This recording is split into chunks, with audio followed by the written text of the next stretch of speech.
الرحمن الرحیم۔ السلام علیکم اسٹوڈنٹس، میں آپ کی ٹیچر مس فرحہ جمیل امید کرتی ہوں کہ آپ سب خیریت سے ہوں گے۔ اسٹوڈنٹس، جیسا کہ آپ جانتے ہیں کہ ہم سبق مرزا غالب کے عادات و خصائل پڑھ رہے ہیں اور یہ سبق مولانا الطاف حسین حالی نے لکھا ہے اور یہ ان کی تصنیف یادگار غالب سے لیا گیا ہے جو کہ سوانح ہے۔ بچوں، آج ہم صفحہ نمبر 9 پر موجود نثر پارہ نمبر 8 اور 9 کی پڑھائی کریں گے اور اس کے اصلاح تلفظ اور الفاظ معنی کا بھی جائزہ لیں گے۔ تو آئیے بچوں، ہم اپنا سبق شروع کرتے ہیں۔ تو بچوں، یہ ہے صفحہ نمبر 9 پر نثر پارہ نمبر 8 اور 9۔ باوجود یہ کہ مرزا کی آمدنی اور مقدور بہت کم تھا، مگر خودداری اور حفظ وضع کو کبھی ہاتھ سے نہ جانے دیتے تھے۔ شہر کے امراء و عمائد سے برابر کی ملاقات تھی۔ کبھی بازار میں بغیر پالکی یا ہوادار کے نہ نکلتے تھے۔ عمائد شہر میں سے جو لوگ ان کے مکان پر آتے تھے، یہ بھی ان کے مکان پر ضرور جاتے۔ ایک روز کسی سے مل کر نواب مصطفیٰ خان مرحوم کے مکان پر آئے۔ میں بھی اس وقت وہاں موجود تھا۔ نواب صاحب نے کہا، آپ مکان سے سیدھے یہیں آئے ہیں یا کہیں اور بھی جانا ہوا تھا؟ مرزا صاحب نے کہا، مجھ کو فلاں صاحب کا ایک آنا دینا تھا، اول وہاں گیا تھا اور وہاں سے یہاں آیا ہوں۔ ایک دن دیوان فضل اللہ مرحوم چرٹ میں سوار مرزا صاحب کے مکان کے پاس سے بغیر ملے نکل گئے۔ مرزا کو معلوم ہوا تو انہوں نے ایک رقعہ دیوان جی کو لکھا۔ مضمون یہ ہے کہ آج مجھ کو اس قدر ندامت ہوئی ہے کہ شرم کے مارے زمین میں گڑا جاتا ہوں۔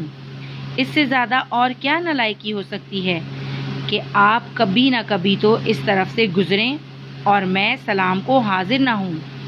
جب یہ دیوان جی کے پاس پہنچا تو وہ نہایت شرمندہ ہوئے اور اسی وقت گاڑی میں سوار ہو کر مرزا صاحب سے ملنے کو آئے۔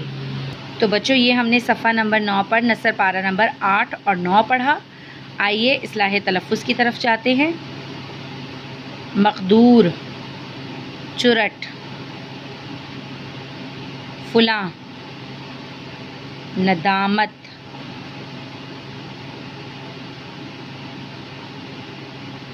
اخذ معنی۔ الفاظ معنی کا جائزہ لیتے ہیں۔ مقدور کا کیا مطلب ہوتا ہے؟ سہارا، طاقت، استطاعت۔ باوجود یہ کہ، اس کے باوجود۔ حفظ وضع یعنی عزت النفس، خودداری، ظاہرداری کا بھرم۔ فلاں، لوگ جو ذہن میں ہوں لیکن زبان سے ان کا نام نہ لیا جائے۔ دیوان، محکمہ مال کا بڑا افسر۔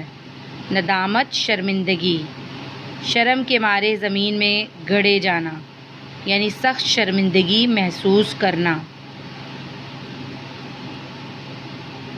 چرٹ، دیسی گاڑی کو کہتے ہیں بچوں، جیسا کہ آپ کو یہ تصویر میں نظر آ رہا ہے، اس کو چرٹ کہتے ہیں۔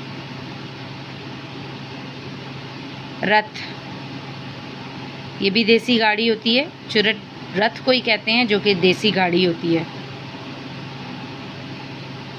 پالکی، پردہ دار سواری ہوتی ہے پالکی۔ بچوں، یہ تصویروں سے آپ کو ان سواریوں کا اندازہ ہو گیا ہوگا کہ کس کس قسم کی ہوتی ہیں۔ پالکی پردہ دار سواری ہوتی ہے، جیسا کہ آپ نے دیکھا ہے، اکثر دلہن وغیرہ کو اس میں لایا لے جایا جاتا ہے۔ رتھ دیسی گاڑی ہوتی ہے۔ چرٹ بھی یہ دیسی گاڑی ہی ہوتی ہے۔ پڑھائے گئے نثر پارے کے اہم نکات۔ آمدنی قلیل ہونا، ظاہرداری کا بھرم، بغیر سواری کے گھر سے نہ نکلنا۔ غدر کے بعد آمدنی کم مگر حوصلہ فراخ۔ دیوان فضل اللہ کا غالب کے گھر کے قریب سے گزرنا، غالب سے ملاقات کے لیے نہ آنا، غالب کا خوبصورت انداز میں انہیں غلطی کا احساس دلانا، دیوان جی کا شرمندہ ہونا، غالب سے ملاقات کے لیے آنا۔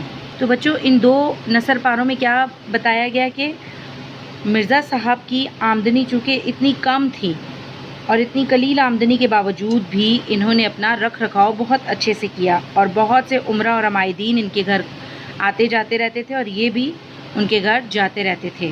جبکہ ایک دن ایسا ہوا کہ دیوان فضل اللہ مرحوم چرٹ میں سوار ہو کر ان کے گھر کے پاس سے گزر گئے، لیکن مرزا غالب سے نہ ملے۔ مرزا غالب کو اس چیز کا بہت افسوس ہوا اور انہوں نے ایک رقعہ یعنی ایک خط لکھ کر دیوان کو بھیجا اور انہیں ان کی غلطی کا احساس دلایا، اور ایسے الفاظ کا استعمال کرتے ہوئے غلطی کا احساس دلایا کہ انہیں غلطی کا احساس بھی ہو گیا، اور وہ خود اپنی گاڑی پر سوار ہو کر شرمندگی کے باعث آپ سے دوبارہ ملنے کے لیے آئے، یعنی مرزا غالب سے ملاقات کے لیے واپس آئے۔ تو بچوں یہ تھا نثر پارہ نمبر 8 اور 9۔ اگلے سبق میں ہم اس کے مشقی سوالات کریں گے۔ اپنا بہت خیال رکھیے گا۔ اللہ حافظ۔